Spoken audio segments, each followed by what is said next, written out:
Hello दोस्तों, इस video का स्रोत हाल ही में जो आपका बिहार पुलिस री एग्ज़ाम 7 और 11 अगस्त का हुआ है, उनके क्वेश्चन के पैटर्न को देखते हुए आगे के वीडियो को तैयार किया गया है। तो चलिए आपके सामने में पहला प्रश्न है, बौद्ध धर्म में महायान संप्रदाय का संस्थापक नागार्जुन निम्नलिखित में किस शासक का समकालीन था? तो बौद्ध धर्म हम लोग जानते थे कि दो भाग में बट गया था, एक बट गया था हीनयान और दूसरा बच गया था महायान में। तो पूछ रहा है कि इसी महायान संप्रदाय का संस्थापक नागार्जुन किस शासक का समकालीन था? तो दोस्तों ये किसका समकालीन था? तो ये आपको याद रख लेना है कि ये किसका समकालीन था। तो ये कनिष्क के समकालीन था। तो ऑप्शन नंबर सी क्या हो जाएगा? बिल्कुल राइट हो जाएगा। अच्छा, कनिष्क का दरबारी आप याद रख लीजिए दोस्तों। कनिष्क का जो दरबारी था वो कौन था? पतंजलि। कौन था? पतंजलि। और पतंजलि का किताब का नाम पूछे तो आपको बताना महाभाष्य। क्या बताना है? महाभाष्य बताना है। और अगर आपसे पूछे कि बिंदुसार के दरबार में कौन यूनानी व्यक्ति भारत आया था? तो डाईमेकस। कौन आया था? डाईमेकस आया था। चलिए बढ़ते हैं नेक्स्ट प्रश्न की ओर। अगला प्रश्न आपके सामने में है, निम्नलिखित में से किस गवर्नर जनरल पर ब्रिटिश संसद द्वारा महाभियोग चलाया गया था? महाभियोग चलाया गया था। कौन सा गवर्नर जनरल था जिस पर महाभियोग चलाया गया था? दोस्तों वो जो था वो वारेन हेस्टिंग्स था। कौन था? वारेन हेस्टिंग्स था। इस पर जो था देशद्रोह का मामला दर्ज करके इंग्लैंड सरकार ने इस पर महाभियोग चलाया था। कारण क्या था कि 1773 का रेगुलेटिंग एक्ट, 1773 का जब रेगुलेटिंग एक्ट भारत में आया तो इस रेगुलेटिंग एक्ट के तहत भारत में एक सुप्रीम कोर्ट का जज एलिजा एम्पे को बनाया गया। किसको बनाया गया? एलिजा एम्पे को बनाया गया। और इसकी सहायता के लिए 3 और जज को बनाया गया, जिसको LHC कहते थे, LHC लेमिस्टर हाइट चैम्बर्स। तो यानी कि इस बताया गया कि जब 1773 का रेगुलेटिंग एक्ट हुआ तो एलिजा एम्पे के साथ मिलकर वारेन हेस्टिंग्स ने काफ़ी ज़्यादा क्या किया था? घपलाबाजी किया था, जिसके कारण इस पर देशद्रोह का मामला लगा था और इस पर महाभियोग चलाया गया था। नेक्स्ट प्रश्न आपके सामने में है, वर्तमान में DRDO के अध्यक्ष कौन है? तो दोस्तों वर्तमान में जो DRDO के जो अध्यक्ष हैं वो कौन है? तो वर्तमान में DRDO के जो अध्यक्ष है अजीत कुमार मेहता, सॉरी वो कौन है? समीर वी कामत। कौन है? ऑप्शन नंबर ए क्या हो जाएगा? बिल्कुल राइट हो जाएगा। चलिए बढ़ते नेक्स्ट प्रश्न की ओर। अगला प्रश्न आपके सामने में है, सिखों को एक सैनिक एवं लड़ाकू समुदाय में परिवर्तन करने का श्रेय किसको जाता है? तो हम लोग जानते हैं कि सिख धर्म का स्थापना किसने किया था? तो गुरु नानक देव ने किया था। किसने किया था? गुरु नानक देव ने किया था। कहाँ पर किया था? पाकिस्तान के तलवंडी में किया था। इनके जन्म स्थान को ननकाना साहब के नाम से जाना जाता है। और जो सिखों के जो 10वें गुरु थे, सिखों के जो 10वें या सिखों के अंतिम गुरु कौन थे? गुरु गोविंद सिंह। इन्होंने एक खालसा पंथ का स्थापना किया था। किसका? खालसा पंथ का स्थापना किया था। दोस्तों खालसा पंथ का स्थापना कब किया था? ये 1699 में किया था खालसा पंथ का स्थापना। और खालसा का अर्थ होता है लड़ाकू सिख। अब क्वेश्चन को पढ़िए, सिखों को एक सैनिक एवं लड़ाकू समुदाय में परिवर्तन करने का श्रेय किसको जाता है? क्योंकि हमको पता है कि खालसा का अर्थ क्या होता है? लड़ाकू सिख होता है, इसलिए इसका ऑप्शन नंबर बी बिल्कुल राइट हो जाएगा। गुरु गोविंद सिंह का एक स्टेटमेंट है कि चिड़िया दे नाल बाद लड़ावा, गिदड़ नु में शेर लड़ावा, 1.25 ते एक लड़ावा, तबे गोविंद सिंह में नाम कहलावा। तो गुरु गोविंद सिंह ने कौन सा युद्ध लड़ा था? तो चमकौर का युद्ध लड़ा था। किसके साथ? औरंगजेब के साथ लड़ा था, जिसमें औरंगजेब की काफ़ी क्षति हुई थी। चलिए बढ़ते हैं नेक्स्ट प्रश्न की ओर। अगला प्रश्न आपके सामने में है, संयुक्त राष्ट्र संघ का महासचिव कौन है? दोस्तों संयुक्त राष्ट्र संघ का जो वर्तमान में महासचिव है वो पुर्तगाल का है, जिसका नाम है एंटोनियो गुटेरस। तो इसलिए इसका ऑप्शन नंबर डी क्या हो जाएगा? बिल्कुल राइट हो जाएगा। नेक्स्ट प्रश्न आपके सामने में है, निम्नलिखित में किसने उपनिषद को फारसी में अनुवाद करवाया था? वो करवाया गया था शाहजहाँ के सबसे बड़े पुत्र दारा शिकोह ने किया था। और ये दारा शिकोह जो था हिंदुओं को चाहता था, जबकि औरंगजेब जो था ये वो कट्टर शरीयत पर विश्वास रखता था। तो दारा शिकोह, इसलिए इसका ऑप्शन नंबर सी क्या हो जाएगा? बिल्कुल राइट हो जाएगा। शाहजहाँ का बचपन का नाम क्या था? तो खुर्रम था। क्या नाम था? खुर्रम था। और खुसरो जो था किसका बेटा था? ये जहांगीर का पुत्र था, ये बात याद रख लीजिएगा। और खुसरो का मदद करने के लिए सिखों के 5वें गुरु अर्जुन देव को फांसी पर फांसी का सजा दिया गया था, किसके द्वारा? जहांगीर द्वारा। ये भी बात याद रख लीजिएगा। चलिए नेक्स्ट प्रश्न की ओर हम बढ़ते हैं। अगला प्रश्न आपके सामने में है, वर्तमान में भारत के विदेश मंत्री कौन है? काफ़ी शानदार प्रश्न है भैया। शायद ही लगता है कि इसका जवाब ऐसा कोई स्टूडेंट होगा जो नहीं जानता है। वो कौन है? एस जयशंकर जी है। कौन है? काफ़ी पढ़े लिखे व्यक्ति हैं, एस जयशंकर जी हैं। चलिए बढ़ते हैं नेक्स्ट प्रश्न की ओर। अगला प्रश्न आपके सामने में है, चित्तौड़ में कीर्ति स्तंभ किसके द्वारा निर्मित कराया गया था? चित्तौड़ दोस्तों पहले तो जान लीजिए कहाँ पड़ता है, तो ये राजस्थान में पड़ता है। कहाँ पड़ता है? राजस्थान में पड़ता है चित्तौड़। और यहाँ पर जो कीर्ति स्तंभ जो है वो राणा कुंभा के द्वारा बनाया गया था। तो ऑप्शन नंबर 1 क्या हो जाएगा? बिल्कुल राइट हो जाएगा। राणा सांगा की मृत्यु पूछेगा कब हुआ था? तो 1528 ईस्वी में इन्हीं के साथी ने क्या कर दिया था? जहर दे दिया था, जिनके कारण इनकी मृत्यु हो गई थी। तो इसका ऑप्शन नंबर फिलहाल कौन सही था? ऑप्शन ए बिल्कुल सही था। चलिए बढ़ते नेक्स्ट प्रश्न की ओर। जनजातीय गौड़ीय दिवस कब मनाया जाता है? तो जनजातीय गौड़ीय दिवस दोस्तों पूछ रहा है कब मनाया जाता है। तो जनजातीय गौड़ीय दिवस जो मनाया जाता है वो 15 नवंबर को मनाया जाता है। कब मनाया जाता है? 15 नवंबर को। दोस्तों 15 नवंबर 2000 को वो हमारा उत्तराखंड अलग हुआ था। आप ये बात याद रख लीजिएगा। चलिए 15 नवंबर 2000 को झारखंड भी अलग हुआ था भारत से। ये भी बात याद रख लीजिएगा। चलिए बढ़ते हैं नेक्स्ट प्रश्न की ओर। अगला प्रश्न आपके सामने में है, पुरंदर की संधि छत्रपति शिवाजी और किनके बीच में हुई थी? दोस्तों पुरंदर की संधि छत्रपति शिवाजी महाराज और राजा जयसिंह के बीच में हुआ था। इसलिए इसका ऑप्शन नंबर बी क्या हो जाएगा? बिल्कुल राइट हो जाएगा। पूछेगा पुरंदर की संधि कब हुआ था? तो 1665 ईस्वी में। एक तरफ छत्रपति शिवाजी महाराज था, दूसरा तरफ राजा जय सिंह था। चलिए नेक्स्ट प्रश्न आपके सामने में है, हाल ही में थावे उत्सव कहाँ मनाया गया है? दोस्तों हाल ही में थावे उत्सव पूछ रहा है कहाँ मनाया गया है। तो हाल ही में थावे उत्सव जो है वो गोपालगंज में मनाया गया है। कहाँ मनाया गया है? गोपालगंज में। इसका ऑप्शन नंबर सी होगा। चलिए नेक्स्ट प्रश्न आपके सामने में है कि किस वायसराय के शासनकाल में दिल्ली दरबार में महारानी विक्टोरिया को कैंसर ए हिंद की उपाधि से सम्मानित किया गया था?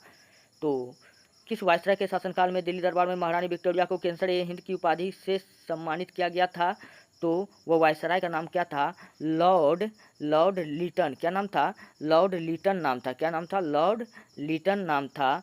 दोस्तों वर्नाकुलर प्रेस एक्ट जो था वो कौन लगाया था? लॉर्ड लीटन ही लगाया था। कब लगाया था? 1878 ईस्वी में।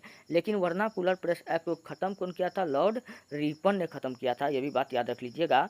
चलिए बढ़ते हैं नेक्स्ट प्रश्न की ओर। थोड़ा सा जान लेते हैं लॉर्ड कर्जन के बारे में। इनके समय में बंगाल का विभाजन 1905 ईस्वी में हो चुका था। चलिए बढ़ते हैं नेक्स्ट प्रश्न की ओर। अगला प्रश्न काफ़ी शानदार प्रश्न आपके एग्जाम में पूछा जाता है, निम्नलिखित में कौन सी नदी एस्चुरी बनाती है? भैया जितना भी नदी है या तो वो डेल्टा बनाती है या तो वो एस्चुरी बनाती है। डेल्टा क्या होता है? जब पहाड़ी भाग से मैदानी भाग में प्रवेश करती है, अपने साथ कुछ कूड़ा कचरा अवसाद को लेकर के चलती है और वो एक साथ जहाँ पर इकट्ठा कर लेती है, जहाँ पर नदियाँ थक जाती है, इकट्ठा होता है, तो उसी को हम लोग क्या कहते हैं? डेल्टा कहते हैं। और एस्टुरी क्या होता है कि जब हम पानी के अंदर कोई पत्थर फेंकते हैं तो वहाँ गड्ढाकार आकृति बन जाता है, इसी को हम लोग एस्टुरी कहते हैं। तो आपसे क्वेश्चन पूछा गया था, निम्नलिखित में कौन सी नदी एस्टुरी बनाती है? तो एस्टुरी बनाने वाली नदी कौन सी है? वो नर्मदा नदी है। तो ऑप्शन नंबर बी क्या हो जाएगा? बिल्कुल राइट हो जाएगा। और कृष्णा नदी पर पूछेगा कि कौन सा बांध है? तो अलमट्टी बांध है। कौन सा बांध है? अलमट्टी बांध है। और अलमट्टी बांध और अर्जुन सागर बांध भी पूछेगा कि कहाँ है? कृष्णा नदी पर ही है। चूँकि दोस्तों कृष्ण भगवान ने खाया था मट्टी, तो इसलिए याद रख लीजिएगा यहाँ पर कौन बांध है? अलमट्टी। और कृष्ण का दोस्त है अर्जुन, तो अर्जुन सागर बांध भी यहीं पर होगा। नर्मदा नदी पर कौन बांध है? तो सरदार सरोवर बांध है। कौन है? सरदार सरोवर बांध है, ये बात याद रख लीजिएगा। और गंगा नदी की लंबाई 2525 किलोमीटर है। और गंगा की नदी में पूछेगा कि गंगा की नदी के पानी में बैक्टीरिया क्यों नहीं लगता है? इसका कारण है T2 या T4 नामक बैक्टीरिया। नेक्स्ट प्रश्न की ओर बढ़ते हैं। अगला प्रश्न आपके सामने में है, ब्रह्मपुत्र नदी भारत में मैदानी भाग में किस नाम से प्रवेश करती है? तो दोस्तों ब्रह्मपुत्र नदी भारत में मैदानी भाग में जिस नाम से प्रवेश करती है उसको हम लोग दिहांग के नाम से जानते हैं। किस नाम से जानते हैं? दिहांग के नाम से जानते हैं। तो इसका ऑप्शन नंबर सी क्या हो जाएगा? बिल्कुल राइट हो जाएगा। नेक्स्ट प्रश्न आपके सामने में है, भारतवर्ष की सबसे लंबी नदी कौन सी है? भारत का सबसे लंबी नदी पूछ रहा है, तो बिना सोचे समझे आपको क्या लगा देना है, गंगा नदी लगा देना है। और गंगा नदी पर पूछेगा कि कौन सा पुल है, कौन सा पुल है, तो आपको बताना गांधी सेतु पुल है। कौन सा पुल है, सबसे लंबा पुल है बिहार का, गांधी सेतु पुल पूछेगा कहाँ है, तो इसी गंगा नदी पे है। और इसकी पूछेगा कुल लंबाई, तो 2525 किलोमीटर है। कितना है, 2525 किलोमीटर है। नेक्स्ट क्वेश्चन की ओर हम लोग बढ़ते हैं। अगला प्रश्न आपके सामने में है, कहाँ भागीरथी और अलकनंदा मिलकर गंगा बन जाती है। दोस्तों जहाँ पर भागीरथी और अलकनंदा नदी मिलती है वहाँ पर गंगा जो बन जाता है, उस स्थान को हम लोग दोस्तों क्या कहते हैं, कर्णप्रयाग कहते हैं। क्या कहते हैं, कर्णप्रयाग कहते हैं। और सॉरी, उसको हम लोग देवप्रयाग कहते हैं। क्या कहते हैं, देवप्रयाग कहते हैं। जबकि कर्णप्रयाग हम लोग किसको कहते हैं, अलकनंदा और पिंडार नदी जहाँ पर मिलता है उसको हम लोग क्या कहते हैं, उसको हम लोग कर्णप्रयाग कहते हैं। जबकि अलकनंदा और मंदाकिनी नदी जहाँ पर मिलती है उसको रुद्रप्रयाग कहते हैं। और चौथा आपके पास में है, नगर का संगम है गंगोत्री नदी। आप ये भी बात याद रख सकते हैं, गंगा कहाँ से निकलती है, इसी गंगोत्री से निकलती है। चलिए बढ़ते हैं नेक्स्ट प्रश्न की ओर। अगला प्रश्न आपके सामने में है, लेंगुन क्या है। बिल्कुल बच्चा वाला प्रश्न आ गया है दोस्तों। लेंगुन एक झील है। क्या है, एक झील है। इसके बारे में क्या ही सोचना है। नेक्स्ट प्रश्न की ओर हम लोग बढ़ते हैं। अगला प्रश्न आपके सामने में है, कोयना परियोजना किस राज्य में स्थित है। दोस्तों कोयना परियोजना पूछ रहा है कि किस राज्य में स्थित है, तो कोयना परियोजना जो है वो महाराष्ट्र में स्थित है। इसलिए ऑप्शन नंबर सी क्या हो जाएगा, बिल्कुल राइट हो जाएगा। और महाराष्ट्र में पूछेगा कौन सी मिट्टी पाया जाता है, तो महाराष्ट्र में जो है काली मिट्टी पाया जाता है। क्या पाया जाता है, काली मिट्टी पाया जाता है। बढ़ते हैं नेक्स्ट प्रश्न की ओर। अगला प्रश्न आपके सामने में है, महात्मा गांधी जल विद्युत उत्पादक प्लांट कहाँ स्थित है। तो महात्मा गांधी जल विद्युत प्लांट जो स्थित है दोस्तों वो कहाँ है, जोग प्रपात में है। कहाँ है, जोग प्रपात में है। इतना बात याद रख लीजिएगा। और महात्मा गांधी को पूछेगा महात्मा किसने कहा था, तो आर नाथ टैगोर ने कहा था, रविंद्रनाथ टैगोर ने कहा था। क्वेश्चन पूछेगा कि महात्मा गांधी ने केसर ए हिंद की उपाधि कब लौटाया था, तो जालियांवाला हत्याकांड के दौरान गांधी जी ने केसर ए हिंद के उपाधि को क्या कर दिया था, लौटा दिया था। जो ये उपाधि था वो कौन दिया था, इंग्लैंड के लोग ही ने दिया था। और महात्मा गांधी का बचपन का नाम पूछेगा क्या था, तो मोनिया। क्या नाम था, मोनिया नाम था। आप ये बात याद रख लीजिएगा। इनका जन्म गुजरात के काठियावाड़ा में हुआ था। ये भी बात याद रख लीजिएगा। इनका भारत में पहला सत्याग्रह जो था 1917 में चंपारण सत्याग्रह था। और 1918 में इन्होंने दूसरा सत्याग्रह अहमदाबाद मिल आंदोलन किया। और इस आंदोलन में पहली बार भूख हड़ताल पर महात्मा गांधी बैठा था। ये सब बात याद रख लीजिएगा। चलिए बढ़ते हैं नेक्स्ट प्रश्न की ओर। अगला प्रश्न आपके सामने में है, सामाजिक सुरक्षा व सामाजिक बीमा शामिल है। दोस्तों सामाजिक सुरक्षा व सामाजिक बीमा किस शामिल है। हम लोग जानते हैं सरकार के शक्तियों को 3 सूची में विभाजित किया गया है। एक को कहते हैं केंद्रीय सूची। क्या कहते हैं, केंद्रीय सूची, या इसी को हम लोग कहते हैं संघीय सूची, या इस दूसरा को कहते हैं राज्य सूची, तीसरा को कहते हैं समवर्ती सूची। अच्छा, समवर्ती सूची में जो कानून होता है वो केंद्र और राज्य दोनों मिलकर के बनाता है। केंद्र सरकार प्लस राज्य सरकार दोनों मिलकर के किस पे से कानून बनाता है, समवर्ती सूची पे।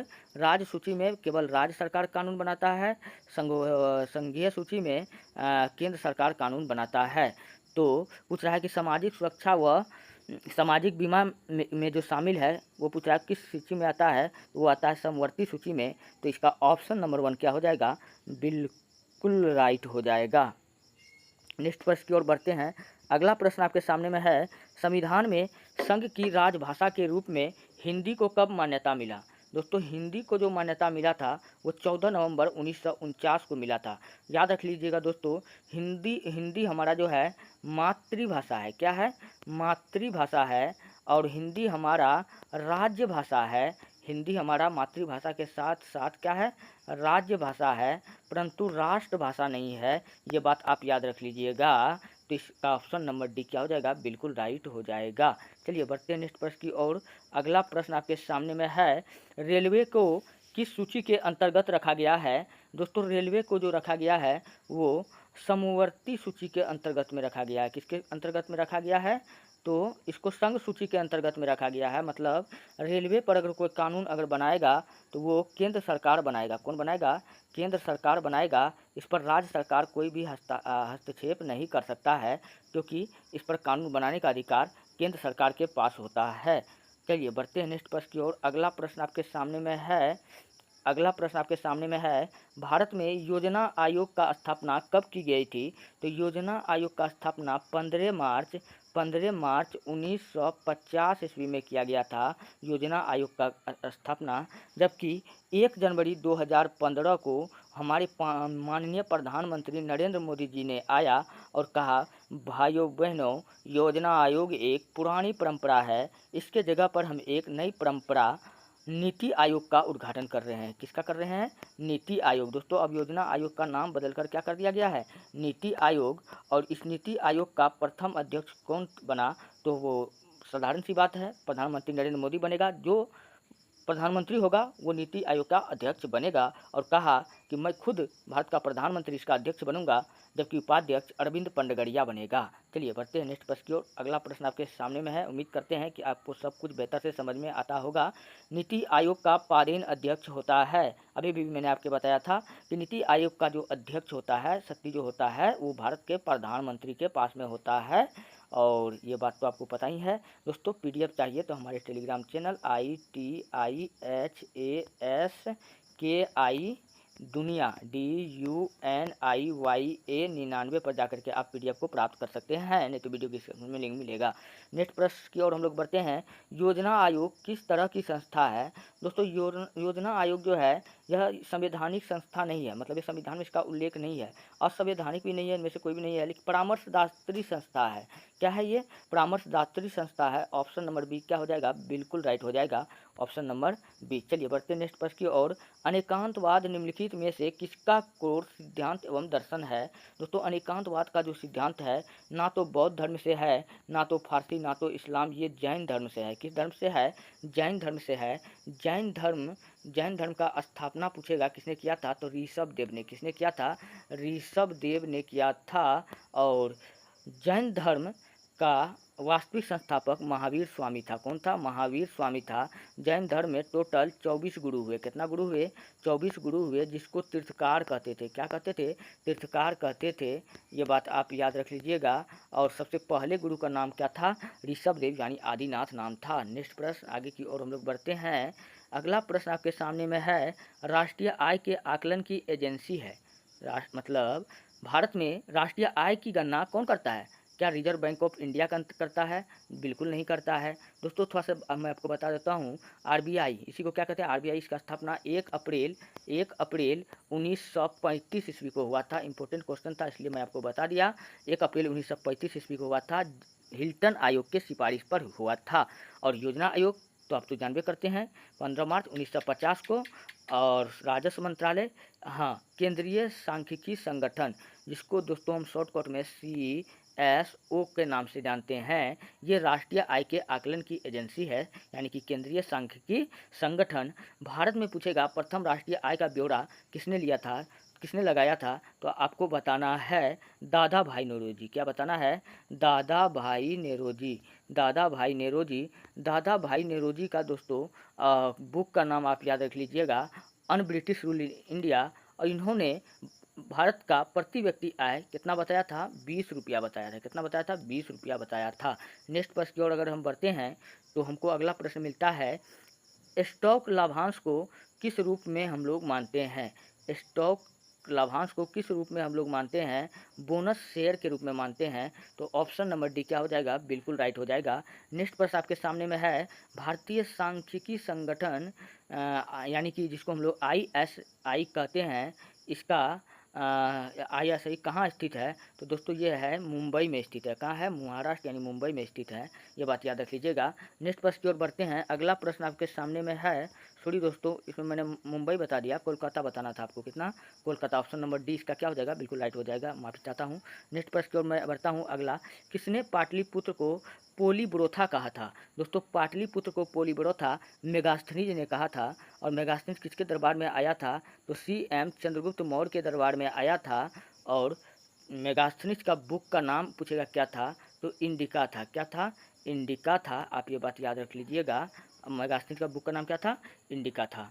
और इन्होंने भारत का काफ़ी बुराई किया है और ये यूनानी यात्री था, ये बात याद रख लीजिएगा। चलिए बढ़ते हैं नेक्स्ट प्रश्न की ओर। अगला प्रश्न आपके सामने में है, संगीत नाटक अकादमी कहाँ स्थित है?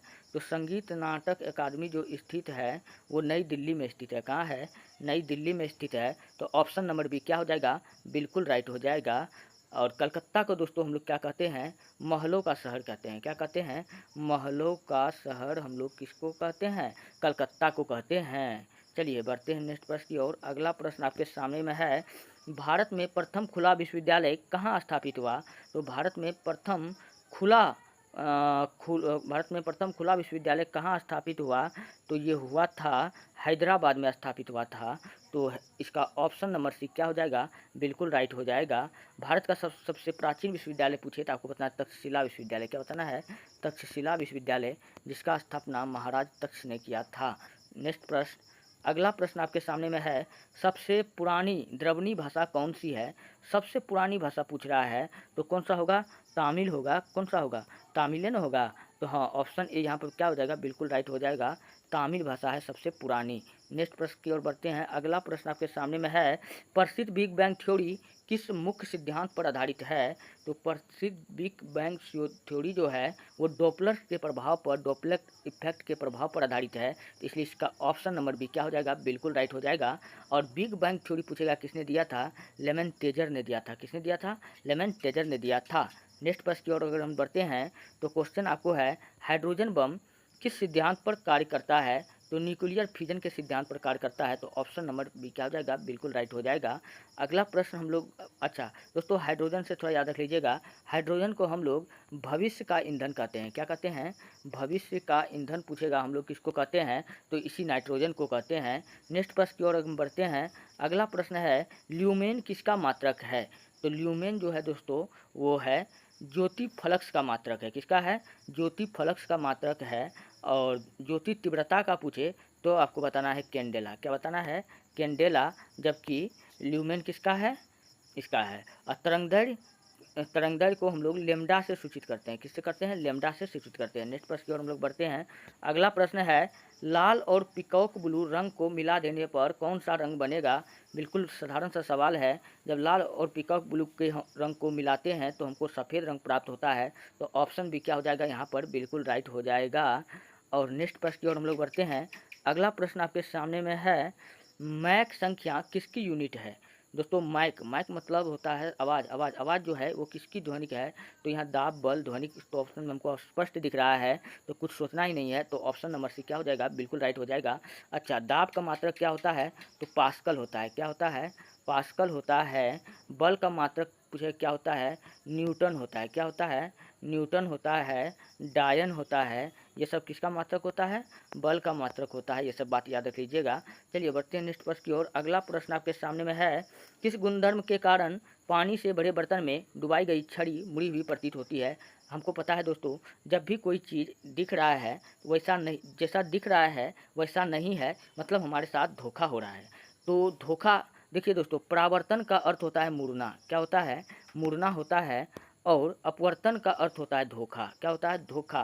तो क्वेश्चन कह रहा है, पानी से भरे बर्तन में डुबाई गई छड़ मुड़ी हुई प्रतीत होती है। क्या छड़ मुड़ा हुआ रहता है? नहीं रहता, लेकिन हमको मुड़ा हुआ दिखाई देता है। तो हमारे साथ क्या हो रहा है? धोखा हो रहा है। तो इस कंडीशन में हम कुछ नहीं सोचेंगे, प्रकाश का अपवर्तन का ये उदाहरण है। जैसे मरीचिका, मृत मरीचिका, राजस्थान वाले क्षेत्र में या गर्मी वाले क्षेत्र में आप रोड पर देखा होगा कि जब आप यात्रा करते हैं तो रोड पर लगता है कि बारिश का पानी यानी पानी है, लेकिन जैसे ही हम वहाँ पर जाते हैं पानी हमको दिखाई नहीं मिलता है। तो इसी को हम लोग क्या कहते हैं? मृत मरीचिका कहते हैं। तो ये सब जो है किसके कारण होता है? प्रकाश के अपवर्तन के कारण होता है। प्रकाश के परावर्तन के कितने नियम है? 2 नियम है। 2 नियम है, आपतित किरण, अपरावर्तित किरण तथा आपतन बिंदु पर डाला गया लंब तीनों एक ही समतल पे होता है और आपतन कोण की जिया परावर्तन कोण की जिया के बराबर होता है। ये सब बात आप याद रख लीजिएगा। न्यूटन के गति के पहले नियम को हम लोग जड़त्व का नियम कहते हैं। क्या कहते हैं? जड़त्व का नियम कहते हैं। नेक्स्ट प्रश्न, अगला प्रश्न आपके सामने में है तांबा तथा जस्ता मिश्रण है। दोस्तों तांबा और जस्ता पूछ रहा है कि किसका मिश्रण है, तो तांबा और जस्ता जो है वो पीतल का मिश्रण है। किसका मिश्रण है? पीतल का मिश्रण है। तो इसलिए इसका ऑप्शन नंबर सी क्या हो जाएगा? बिल्कुल राइट हो जाएगा। अच्छा, भारत में पूछेगा कि तांबा का खान कहाँ पर है, तो आपको बताना है कि तांबा का खान राजस्थान के देवरी और खेतड़ी में है। कहाँ है? देवरी और खेतड़ी में है। और जस्ता जस्ता जस्ता जस्ता जहाँ होता है जस्ता वहाँ पाया जाता है सीसा। इसलिए जस्ता और सीसा को कहते हैं खनिज का जुड़वां वहन कहते हैं। चलिए बढ़ते हैं नेक्स्ट प्रश्न की ओर। अगला प्रश्न की ओर बढ़ते हैं। धातु की प्रकृति होती है। दोस्तों हमेशा जो धातु की प्रकृति होती है वो धनात्मक होती है। कैसा होता है? धनात्मक होता है, यानी पॉजिटिव होता है। तो ऑप्शन नंबर एक क्या हो जाएगा? बिल्कुल राइट हो जाएगा। अगला प्रश्न की ओर बढ़ते हैं। सोडा वाटर है। सोडा वाटर, दोस्तों सोडा वाटर पूछ रहा है कि इनमें से कौन सा है। तो दोस्तों सोडा वाटर जो है इनमें से गैस का द्रव में विलयन ही क्या कहलाता है? सोडा वाटर कहलाता है। तो ऑप्शन नंबर एक क्या हो जाएगा? बिल्कुल राइट हो जाएगा। नेक्स्ट प्रश्न की ओर बढ़ते हैं। हेमेटाइट अयस्क है। दोस्तों हम लोग जानते हैं कि महल से ठीक म से मैग्नेटाइट, ह से हेमेटाइट, ल से लिमेनाइट, स से सीडेराइट। महल से हो गया, ये सब लोहा का अयस्क है। तो खोजिए आपको ऑप्शन में लोहा कहाँ दिख रहा है। तो Fe यहाँ पर हमको लोहा दिख रहा है ऑप्शन सी में। तो बिना सोचे समझे ऑप्शन सी को टिक कर दीजिए। नेक्स्ट प्रश्न की ओर बढ़ते हैं। अगला प्रश्न आपके सामने में है। अधातु का ऑक्साइड प्रायः क्या होता है? अधातु का जो ऑक्साइड होता है दोस्तों प्रायः वो अम्लीय होता है। क्या होता है? जबकि धातु का क्षारीय होता है। ये बात याद रख लीजिएगा। नेक्स्ट प्रश्न की ओर हम लोग थोड़ा सा बढ़ते हैं। तो एस्टिगमेटिज्म एक बीमारी है। एस्टिगमेटिज्म एक बीमारी है। पूछेगा कि यह बीमारी किससे संबंधित है। तो दोस्तों ये बीमारी आँखों से संबंधित है। किससे है? आँखों से संबंधित है। तो इसलिए इसका ऑप्शन नंबर बी क्या हो जाएगा? बिल्कुल राइट हो जाएगा। नेक्स्ट प्रश्न 47 का है। डिप्थीरिया रोग से कौन सा अंग ग्रस्त होता है? दोस्तों डिप्थीरिया से होता है गला। गला को प्रभावित करता है। डिप्थीरिया को हम लोग कहते हैं गलगंठ। क्या कहते हैं? गलगंठ रोग के नाम से हम लोग जानते हैं, या इसी को हम लोग कहते हैं घेंघा रोग। क्या कहते हैं? घेंघा रोग। ये सब रोग किसको कहते हैं? डिप्थीरिया को हम लोग कहते हैं। और चलिए बढ़ते हैं नेक्स्ट प्रश्न की ओर। और ये जो है किससे संबंधित है? गला से। किससे है? गला से है। गला से थायरोक्सिन हार्मोन निकलना बंद हो जाता है, जिसके कारण ये होता है। चलिए बढ़ते हैं नेक्स्ट प्रश्न की ओर। अगला प्रश्न है। BCG का टीके किस रोग के विरोध में लगाए जाते हैं? हम लोग जानते हैं ट्यूबरक्लोसिस, यानी कि टीबी को रोकने के लिए 20 बच्चों में BCG का 3 माह पर BCG का टीका लगाया जाता है। दोस्तों इस टीबी को हम लोग क्षय रोग, या एक नाम और याद रख लीजिएगा तपेदिक के नाम से हम लोग जानते हैं। तो ये भी बात आप याद रख लीजिएगा। BCG का टीका लगाया जाता है, बच्चों में लगाया जाता है टीबी को दूर रखने के लिए। अच्छा, पोलियो को हम लोग पोलियो का दवाई का खोज भारत में ही हुआ था। हेपेटाइटिस दोस्तों हम लोग जॉन्डिस को कहते हैं। किसको कहते हैं? जॉन्डिस को कहते हैं। समझ ही रहे जॉन्डिस क्या है। नेक्स्ट प्रश्न की ओर जब हम बढ़ते हैं तो विटामिन ए की कमी से क्या होता है? दोस्तों विटामिन ए की कमी से जो होता है वो रतौंधी रोग होता है, जिसको जीरोप्लेथेमिया भी कहते हैं। क्या कहते हैं? जीरोप्लेथेमिया भी कहते हैं। जीरोप्लेथेमिया भी कहते हैं, या इसी को हम लोग नाइट ब्लाइंडनेस भी कहते हैं। क्या कहते हैं? नाइट ब्लाइंडनेस भी कहते हैं। और रतौंधी का उपचार क्या है? तो आप विटामिन ए का सेवन कीजिए। क्या कीजिए? विटामिन ए का सेवन कीजिए। और विटामिन ए को हम लोग रेटिनॉल के नाम से जानते हैं। किस नाम से जानते हैं? रेटिनॉल का नाम से जानते हैं। गाजर उजर का सेवन कीजिए, जिससे आपका रोशनी, आँखों का रोशनी काफ़ी अच्छा रहेगा। नेक्स्ट प्रश्न, अगला प्रश्न आपके सामने में है। किसके इलाज में कीमोथेरेपी उपयोग जाता है? दोस्तों जो है कीमोथेरेपी का उपयोग जो होता है वो कैंसर के इलाज में होता है। ये बात याद रख लीजिएगा। कैंसर का अध्ययन पूछेगा क्या कहलाता है? तो ऑन्कोलॉजी। क्या कहलाता है? ऑन्कोलॉजी कहलाता है। अच्छा दोस्तों, अब ये कैंसर का इलाज ऑन्कोलॉजी कहलाता है। तो कैंसर के इलाज में पूछेगा किसका प्रयोग किया जाता है? तो कोबाल्ट 60 को। किसका किया जाता है? कोबाल्ट 60 का प्रयोग जो है किया जाता है कैंसर के इलाज में, ठीक। और कैंसर के इलाज में कोबालसिस्टी, ट्यूबरकुलोसिस इसको जन्म करते हैं, टीबी के इलाज में हेपेटाइटिस इसको जॉन्डिस कहते हैं। दोस्तों ये रहा आज के कुछ 50 प्रश्न, ये सिर्फ कहने के 50 प्रश्न थे, लेकिन डिस्कशन के बाद अगर आप डिस्कशन बढ़िया से सुने होंगे तो लगभग 150-200 प्रश्न हो ही जाता है। मैं हर रोज़ आपके लिए वीडियो बनाते रहता हूँ, अच्छा से अच्छा कंटेंट लाते रहता हूँ। आप लोग काफ़ी ज़्यादा प्यार देते हो, जिसके लिए मैं दिल से काफ़ी आभार हूँ। मैं हर रोज़ वीडियो आपके लिए लाऊंगा, बिल्कुल फ्री में लाऊंगा, बिल्कुल फ्री कोर्स ऐसे ही चलता रहेगा यूट्यूब पर। दोस्तों तब तक आप हमारे चैनल को सब्सक्राइब करके रखिए। मिलते हैं नेक्स्ट वीडियो में। धन्यवाद।